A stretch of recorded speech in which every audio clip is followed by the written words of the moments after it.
When I ran out of cocaine, the way I would manipulate family members to give me more money to get more gear was quite scary. It's fucking hard work being an addict, and it must be even harder work for family members that are watching their children and loved ones do the same sort of stuff that I did, I guess. I would beg, threaten, lie, cheat and steal just to get drugs. It was fucking sad is what it was. Yeah, it was really fucking sad. Hi, I'm Harry, and this is day 282 of taking an ice bath every single day to help my mental health, help me stay clean and sober, living free from active addiction. Let's get it. That is getting changed later today. Finally. We are at 5.5 degrees. Good morning, gang.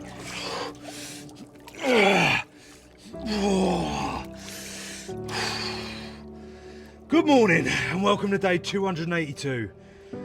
So today I want to touch base on manipulation and enabling.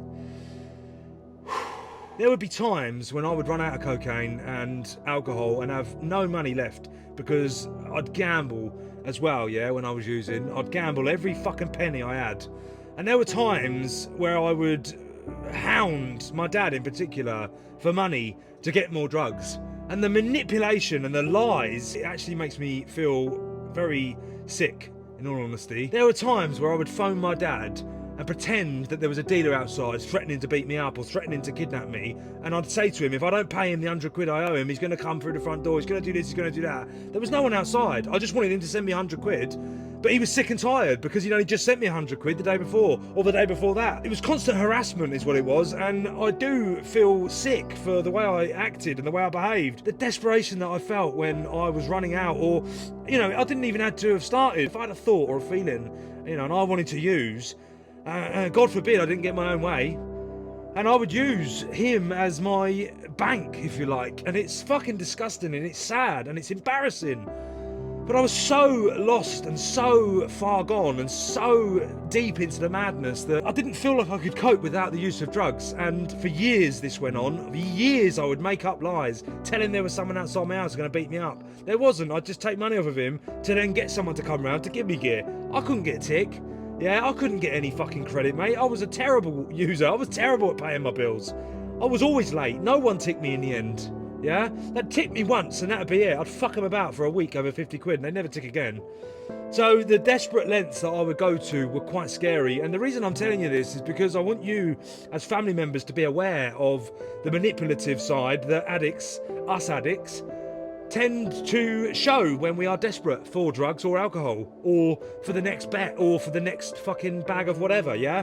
Now, enabling is something that I've never experienced myself, but I've got a partner who's stuck by me for 5 years and is guilty of enabling because of my manipulation, because of the lies and the fucking twisted, warped view of the world that I had. I would somehow manage to convince her to give me money. I would beg, threaten, lie, cheat and steal just to get drugs. It was fucking sad is what it was.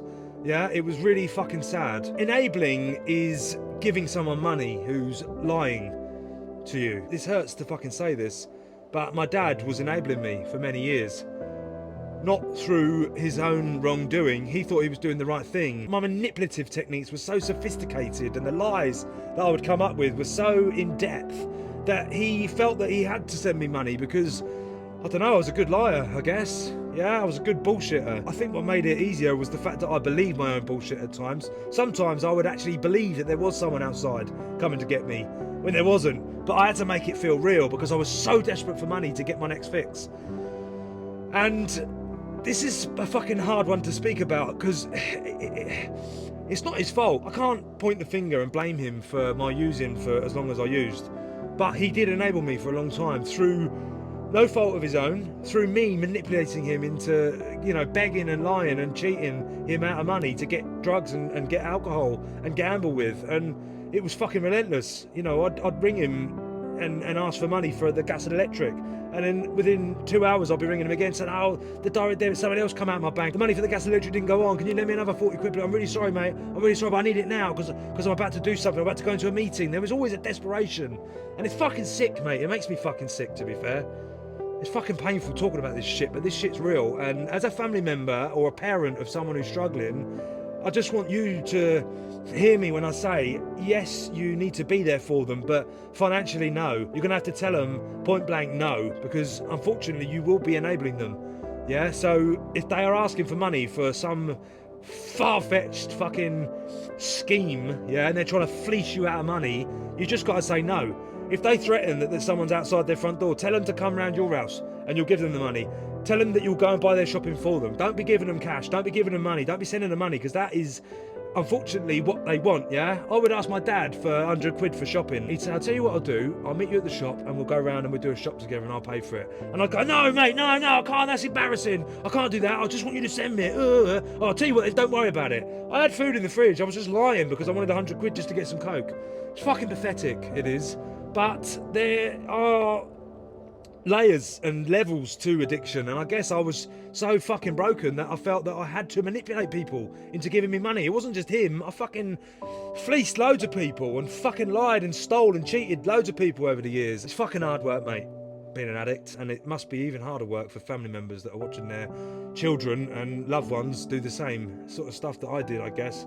I don't know where I'm going with this, but yeah, I just want you to be aware of the manipulative techniques that we as addicts do use. And if someone is pestering you for money, the chances are it's not for what they say it is for, and be vigilant.